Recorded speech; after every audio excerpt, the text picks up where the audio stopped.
This episode brought to you by Progressive Insurance. Do you ever find yourself playing the budgeting game? Shifting a little money here, a little there, and hoping it all works out? Well, with the Name Your Price tool from Progressive, you can get a better budgeter and potentially lower your insurance bill too. You tell Progressive what you want to pay for car insurance, and they'll help find you options within your budget. Try it today at Progressive.com. Progressive Casualty Insurance Company and Affiliates. Price and coverage match limited by state law. Not available in all states.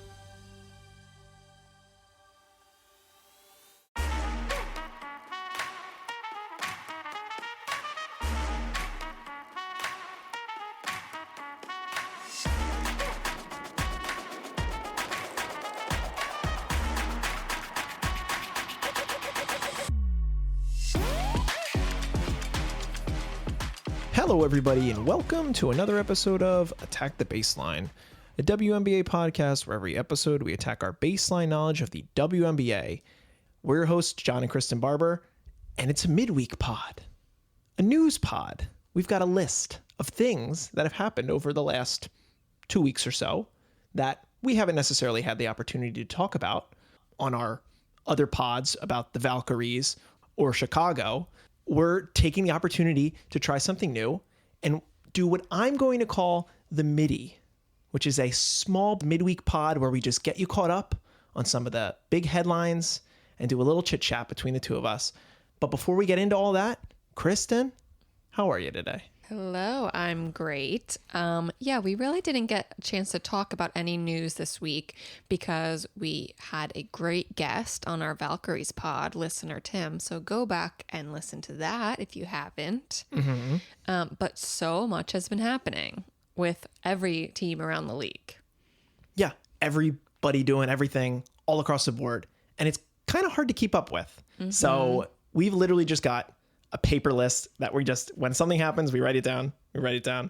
And now we're just going to unload the clip here and go through everything that we've got. So again, if you are new here, welcome to the show.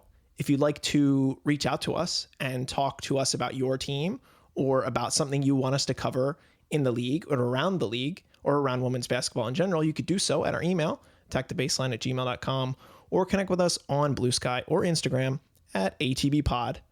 We're also putting out TikToks. So if you want to find us on TikTok, we're there. We're doing little bite-sized video clips from the week's podcast. So you can check those out as well.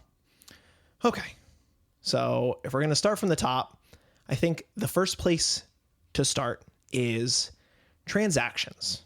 There have been a number of transactions going on around the league in preparation for Eurobasket, which, if you're unfamiliar, Eurobasket is a major European basketball tournament that many of these players around the WNBA will be participating in some shape or form. And it starts on June 18th, so a week from today as we're recording this. And unfortunately, in my research, it's going to be a little difficult for us as US viewers to watch the games. You can kind of sign up for like a EuroLeague TV thing, and then you got to use a VPN. Just go find a stream. You know where to find your stream. Disavow, but you know where to get it. So, Kristen, a number of these transactions, what has jumped out at you from the start here? Because people have started to get bounced off of these teams as recent as 2 weeks ago. Okay, so first we can talk about the people who have been temporarily suspended because of Eurobasket.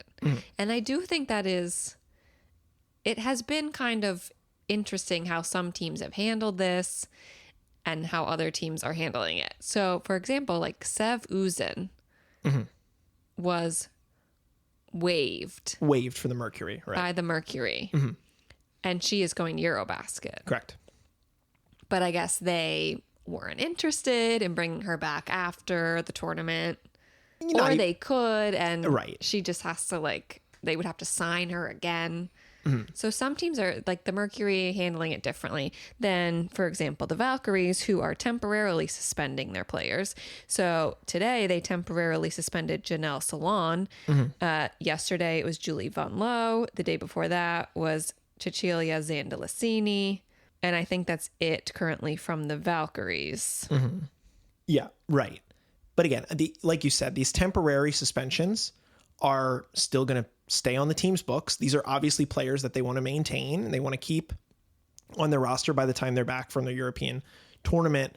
But, Sevuzen may or may not come back to the Mercury. I don't think it's out of the realm of possibility that they might just dump her, go get some other hardship contract or sign somebody else and fill the spot with fresh legs because they've been playing good ball. So they need to have bodies, especially with the injuries that have been plaguing them.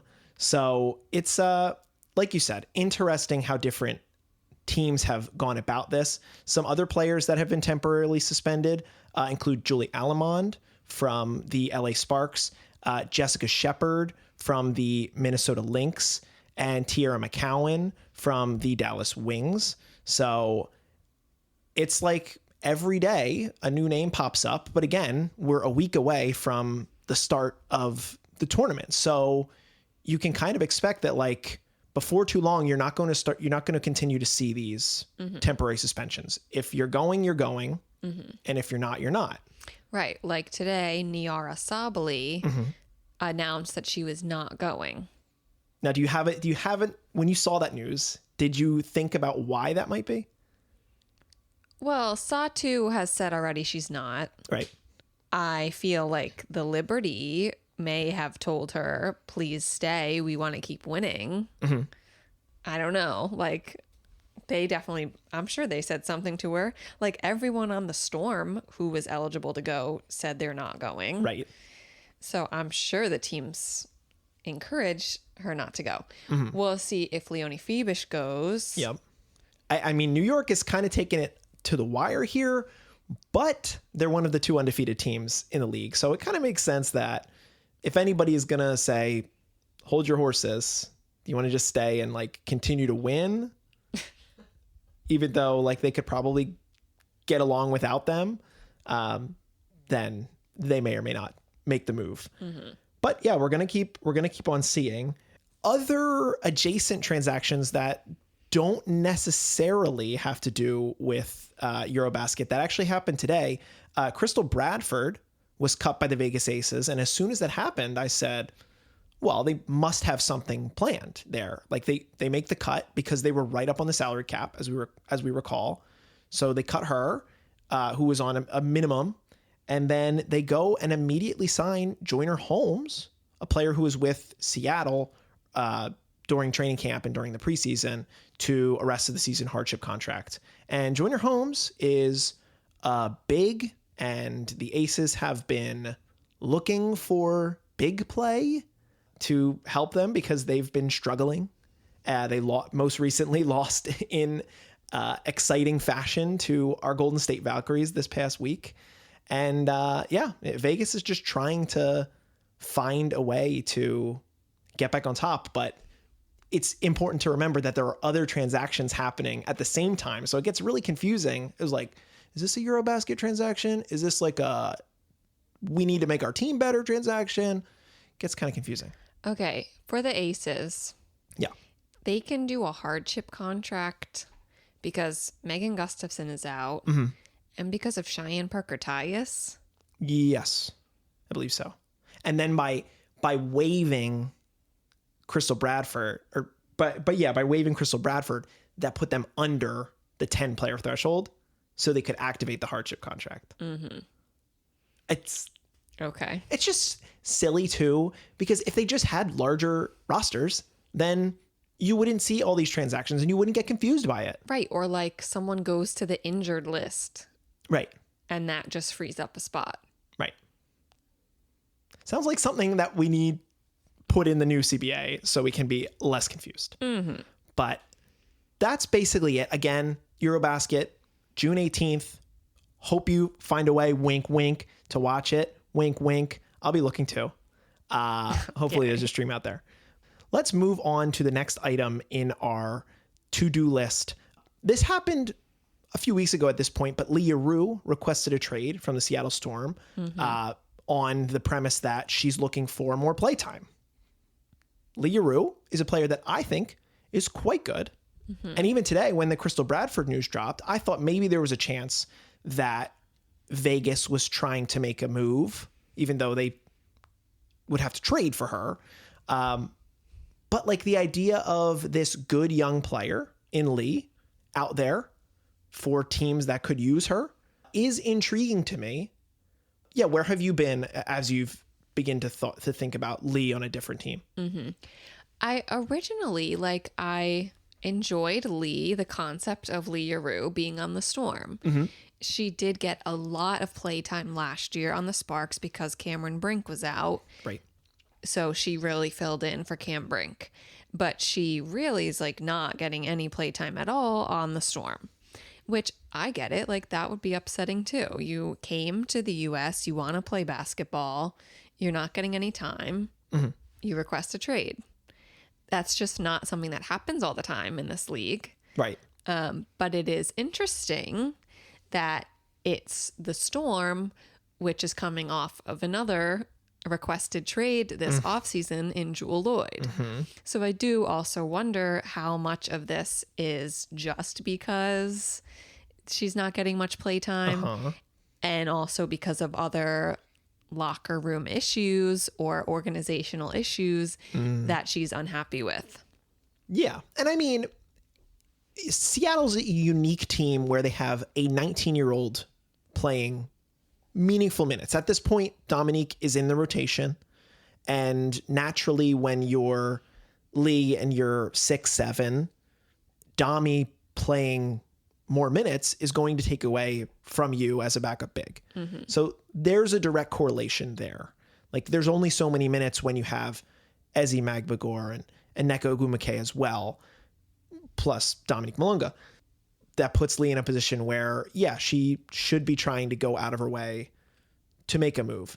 Now, I'm curious where she ends up, because I don't think, given the way that contracts are and the way that this upcoming offseason is and the double expansion draft, I don't know how many teams are going to be looking to make a trade, especially for a player in Lee that is only under contract this year. Now, she does have restrictions or restricted free agent rights, which could be appealing and, in my opinion, worth giving up a pick for her if you believe in her talent.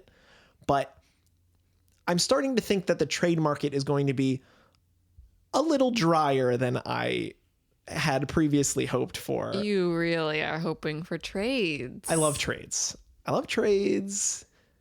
There's nothing more exciting. Even when this trade request came out, oh man, I was popping off. I was so excited. I was theorizing. I'm oh, she'd be so good in Dallas. They need an extra big. Or, oh, what if Phoenix made a move for her? They could use an extra big.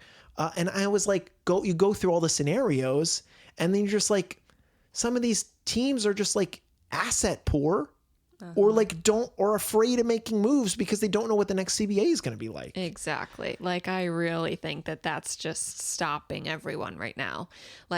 We might as well just finish this year out and see where the heck we end up after this new CBA and everyone's a free agent.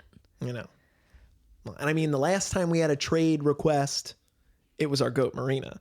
And it was denied. And she's having fun in Connecticut. We'll talk about her in a little bit later. Yeah. But wishing the best for Lee. Hope that something materializes so that she can get more minutes, because I do think she's a good player that deserves that playing time. Now, you mentioned the Jewel trade request. You listen to Jewel's pod?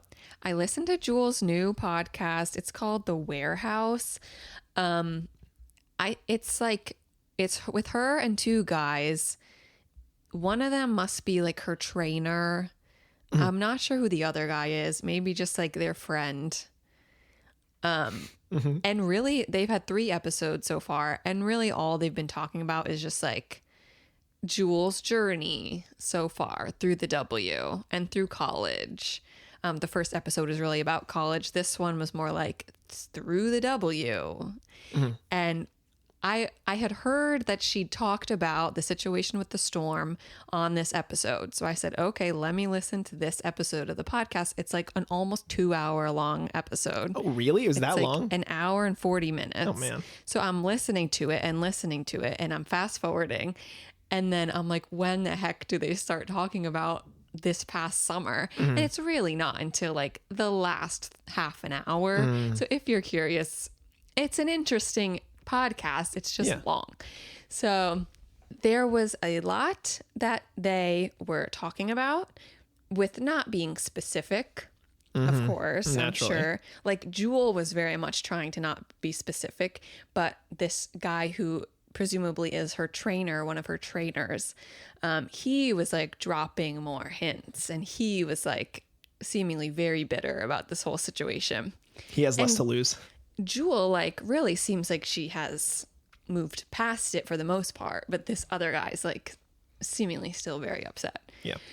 And like it just gave some insight into what was happening in the Storm's locker room. Like really the way she described it was that she like went through trauma. She had a mental breakdown. She was being lied to and was being manipulated by the organization. Like, I'm not sure what that means. She told her agent it could not be worse in any other place. So just please get me out of here. Jeez. She's like, her agent asked her, like, where would you want to go? She's like, I don't care. Anywhere. Literally anywhere. It can't be worse. Jeez. Jeez. And then you look at Yueru and you're like, okay, that's how you can get to the point where you think maybe there's really is some organizational dysfunction. I know. And she said she could have left in 2024. She could have left the year before, after Stewie had left, after Sue had left, but she stayed another year. Sure. Because she like really liked the rookies and she wanted to help keep developing the rookies. But there were other people on the team which like really drove her crazy. We can deduce who that is, perhaps. I wonder. It's not the rookies. That's true. And she said that she was very close to sitting out. She was like, she said she thought about it and she would have sat out, which is not also something we don't see in the W. No, that's true. But remember, I've said, maybe a player will sit out. I said that about Marina, and I was very wrong about that. Yeah. But sometimes it gets to that point, unfortunately. One of them said, I think it was this like trainer guy. He said, it's really hard when your boss is lying to you and pretends like she's the victim. I wrote that down as a quote. So that's Jewel's side of the story. We're not getting aside from the Storm. No. That's fine. But I think just another interesting piece in this whole situation is how Sue Bird fits into it, because Sue Bird is like one of Jewel's best friends, her mentor, like everything. But Sue is also a partial owner of the Storm. Yeah. So like, what is happening? Sue can't talk about it. No. But like, I'm sure she's trying to figure out what's going wrong. I'm sure she's heard every single thing that's happened. Oh yeah. So it's just interesting. But Sue still talks like very highly of the Storm and of the organization and the team. So it's just weird right now. Yeah. But there was like rumors that the Storm were being investigated. Right. For a profanity pointed at a former player during a game, which happened after they played the Aces. Wonder who said former player was. Right. But then it came out like, no, they're not being investigated. Right. So it's just like very strange what's happening with the Storm. Yeah. Yeah. Like vibes are questionable.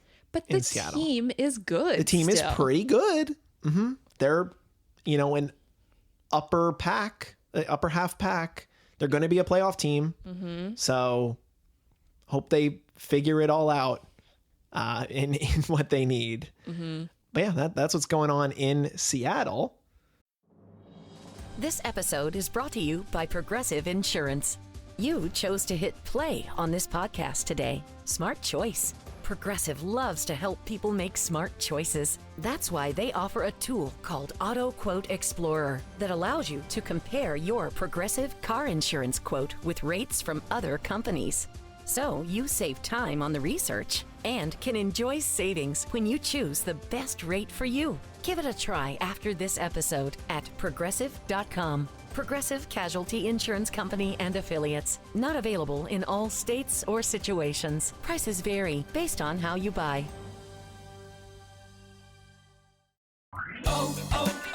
O'Reilly.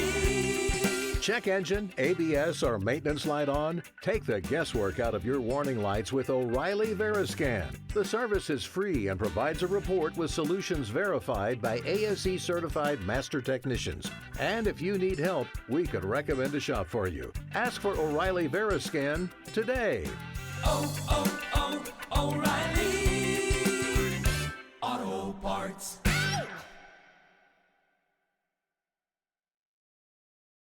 Why don't we move on down? We've got some major injuries to discuss, unfortunately. How about we start in Dallas, because Paige has been out for the last 4 games with a concussion, which has sucked. It's been a real bummer to not have more of an opportunity to watch Paige play, because they really need her in Dallas. Yeah, no, did you see her video with Dejanay? She was like, "I'm back, Dejanay. Like, did you miss me?" And Dejanay's like laughing, and she says, "Yeah." And Paige is like, "Yeah, I know."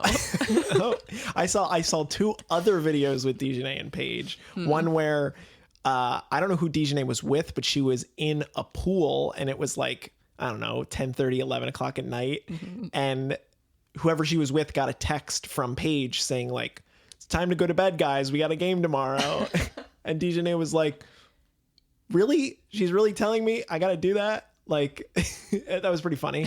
And then there was another one where Paige, I don't even know what the reason was. She said she had her shorts pulled down like DT. And she was like, I was doing it as an homage to DT. And she like pulls her shorts down. So she had long shorts. And Dejanay's like, "It's so ugly." Which is very funny. The two of them are very funny, but we haven't really had some like on-court chemistry between the two of them. It's been really the Dejanay show for the last couple weeks in Dallas because of what's happening. And the other side of the coin is that Ty Harris, who was a rotation guard for this team, is out for the rest of the season after an undisclosed knee injury, received surgery, and will not be returning. So there was a thought when the Yueru, to bring it back to that, when the trade request came, that like maybe Dallas trades a guard for Yueru because they have so many guards. Well, now they don't have as many guards because Ty Harris is hurt. Paige is going to come off injury. They're going to have to see. I think they like JJ Quinterly. I've seen a pretty decent amount of JJ Quinterly. I haven't seen as much as Isaiah James, but I still think they have a desire to use her. I mean, and then they still have Enrique and Dejanay. But like, I don't know. It might not be as obvious because now they might need a little extra depth. They still need a big, but like injuries are piling up for the team that has the worst record in the W, and that is tough. Well, especially with Tierra McCowan out now for multiple weeks. Right. Yeah. Right. So on a suspended contract, you're down to Maisha Hines-Allen, I guess, as your primary and big. Smith. And Alyssa Smith. Right. They're your bigs. Who are both going to start either way. Yeah. Wild situation in Dallas. How about briefly in Phoenix, AT and Natasha Mack. Phoenix, who is certainly punching above their weight class with the roster that they have. Satou has been playing amazing ball, and it's good for them, as again, that Satou's not leaving for Eurobasket. But yeah, it's good to just have their best players coming off of injury. Obviously, we still have Ka to return within hopefully the next month, I would imagine. But yeah, I'm just going around the league thinking about some other injuries. Cam Brink should be around the corner at some point. She's starting to practice. And then I think, why don't we just bring it to kind of the saddest injury from this past week, as Courtney Vandersloot goes down with an ACL injury. So upsetting. So upsetting. At least she got that all-time score on the Sky record. Yes. Right before this happened. Right before. She goes down. Just like when we watched it, you're not sure. You're like, no, it's not. It can't be ACL. Please. Well, and multiple times, like Jordan Canada went down with a knee injury. She has returned. She has since returned. There's another name. Megan McConnell went down with what we thought was an ACL injury. She's only slated to miss 3 weeks. So like sometimes it can be good, and other times it's just like as bad as you expected. And in this case, Sloot goes down. Yeah. And Sloot goes out. Yes. So Courtney Vandersloot will be missing the rest of the season and might retire. We don't know. We're not going to start rumors. No. Nor should we put her in a position to feel like she has to. Like nobody's asking you to retire if you want to still play basketball. But she's 36. Yes. It would probably be a long road for recovery. Yeah. Her wife, Allie Quigley, just came out with her official retirement announcement, although she's missed, 3 years now? Yes. So that's also something. I thought that was so funny. Right after Sloot is injured, then Allie Quigley announces that she's retiring. Yeah. If I'm thinking about it, the timing was probably because she says it was a Player Tribune article. If you're unfamiliar with the Player Tribune, it gives the players the opportunity to write these articles. I know there's been a Player Tribune article about like Joel Embiid, my favorite NBA player, Kevin Durant, like a lot of high profile players will put big announcements out in the Player Tribune. And it's usually pretty cool because they can be really candid. And in this situation, Quigley says like, yeah, I stopped playing. And then I said, I'll just skip the year. And then I'll just skip another year. And then I'll skip another year. And then I'm going to have a baby. And I guess now I should retire. I have to imagine she wrote that, or she engaged with the Player Tribune after Sloot breaks the record. Oh. Or maybe when they knew that, right before they knew that Sloot was going to break the record, she was like, okay, I'm going to write this. But I don't know how long it necessarily takes to write. I think longer than that. I mean, it was a pretty long article, all that considered. I think it would have been since the beginning of the season, before the season. Maybe. I mean, we'll never know exactly for sure. Yeah. But yes, the timing is pretty brutal. But I guess like the timing to release it was probably correlated to Sloot at least breaking that record. And then Sloot gets hurt. And now it's like, oh. Yeah. So that's kind of why I think we believe that it would maybe make sense for Sloot to retire if she were going to. I mean, it sucks to go out in this way, but like you do have a brand new baby. Your wife just announced her official retirement. You can go do your thing. And I hope that Sloot has a career in some regards after. I don't know if she's like interested in coaching or maybe trying to be a trainer or something. Wishing the Quigs family all the best. Hopefully the recovery is not too brutal for Sloot and that they can have fun with their new kiddo. Okay, we got a couple more things here. You want to talk about Satou's comments? Yeah, I just want to talk about Satou for a minute because Satou was pretty savage in a press conference the other day. She's earned it. Oh yeah, she's been playing.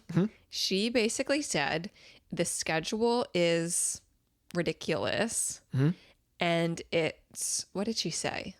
She said they played, or they had scheduled 9 games in 18 days. Yeah. So every other day, minimum, they're playing a game, which looking at the schedule, the W schedule, is bizarre to me how one team ends up like that. Yeah. So Satou basically said it's irresponsible of Kathy, the way that they scheduled these Phoenix games. And it is weird when you compare it to some of these other teams where the Sky had all of last week off. The Aces have 6 days off this week. Yeah. The Sun had a whole week off. Yep.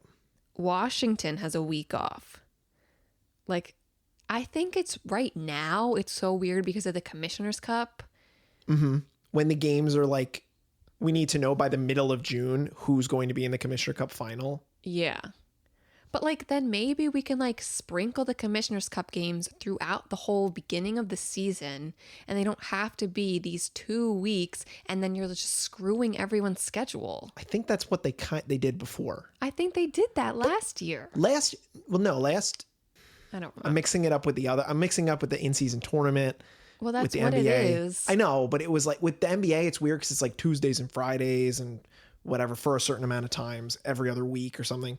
But like, I think what the W did before was they kind of like spread it out, and now they're like, we're just going to pack them. And like, if you're going to do that, then everyone should just have the same schedule. I feel like last season, everyone was kind of playing at the same rhythm. And now I know there's a 13th team and it kind of throws things out of whack, but like, we could be like, oh, every team will play every third day minimum. Yeah, I like guess. these week off breaks for some of these teams is weird. Right. When then the Mercury have played every other day for weeks and they don't have a week off. Right. It's weird. Right. It's a workers' rights scenario, a working condition that, you know, in her post game, Satou says, this is something we will be addressing in a CBA. This is very important for these players, that their schedules are manageable and that they have time to recover and that they're not under strange scenarios like this, especially for a team like Phoenix that has already been dealing with so many injuries. It's amazing to me that Satou, of all players, is the one that's been the most healthy on Phoenix. She's been amazing. And if you asked me before the season started, I would have expected Satou to probably have a nagging injury just given the history of her injuries. But she's been great and she's been healthy and she's been leading their team to win. But eventually the number of games in this, you know, at this rate can catch up to players, and you don't want any more devastating injuries to happen like we saw with Sloot or with Ty Harris. So you got to make sure these schedules are normalized and not weird, because right now they feel very weird and all over the place. Something else with Satou, she just got her first player edition shoe. Ooh, yes, love with that. Adidas. They're beautiful. They are purple. They're like different shades of purple. They have stars. I don't want to say they have stars and stripes, but it's like one stripe. Let me see. And then like a bunch of stars. Okay. They're cute. Well, they remind me of something, but I can't put my finger on it. Yeah. So look them up. That's cute. I never realized before like last week that all the W players are required to wear Nikes. Yes. Unless they have a shoe deal with another company. That's news. It's pretty news interesting. to me. Yeah. And also Angel's got her official logo for her shoe, and we're going to see more of that. So that's cool. The shoe game is kind of going crazy right now. Cool that these players are getting their shoes. Another very fun situation happening in Connecticut. Yes. You don't expect to hear that. Something fun in Connecticut. Marina Mabrey and Sanaya Rivers are best of friends now. I was very concerned about Sanaya, honestly. I was like, this girl's not going to like Connecticut. At least she's enjoying hanging out with Marina. Yeah. They're dancing. They're doing lives, as Marina loves to do. And they're like doing improv together. Yeah, like doing funny, like I'm at the bar role play and like take my jacket. If you haven't seen the Take My Jacket video, gotta watch the Take My Jacket video. It's so funny. Yeah, so they're really fun. Yeah. Check them out. We will be talking about the links this upcoming week. So of course we'll be talking about Stud Buds. Yes. Another dynamic duo that's doing lives now. So we don't have to mention that now. But check out Marina and Sanaya. Yes. Next, I wanted to talk about the WNBA's campaign, Line 'em Up. They are painting W 3-point lines in parks around the country. All over. Well, they're starting with New York City before the All-Star break. The first one they're doing is in Brooklyn Bridge Park in New York City. Then during All-Star weekend in Indianapolis, they're going to be doing one or two in Indianapolis. So those are the first really 2 cities that they're doing it. Sure. They have told like the league's other teams how they can look to execute these 3-point lines. They're going to be orange. Oh, okay. In their communities. So that's how you'll know. The league will make a donation to each park that participates in painting the orange 3-point lines. Love it. They said they're going to be working with Portland and Toronto to do them as well. So I don't know about any other cities that are going to be doing it. Non-W cities. In the near future, it would be nice to have some of that in our local parks. Perhaps not right now.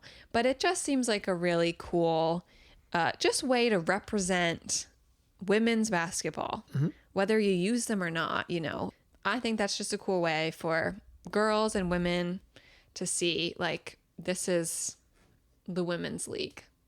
Yeah, no, it is cool.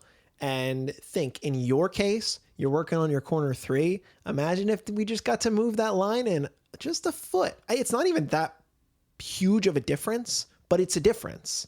So it should be represented. And it would be cool if, like, for instance, we didn't know that Philly was getting a team, but then you just saw a 3-point line in orange, and it's like, why in Philly?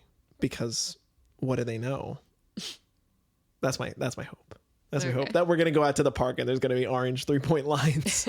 All of a sudden. But it is a very cool campaign. So looking forward to seeing more about that in the community. Then, if you haven't heard of 3XBA. Yes. This will be a tournament, both televised and live streamed. More details coming very soon on that. Love.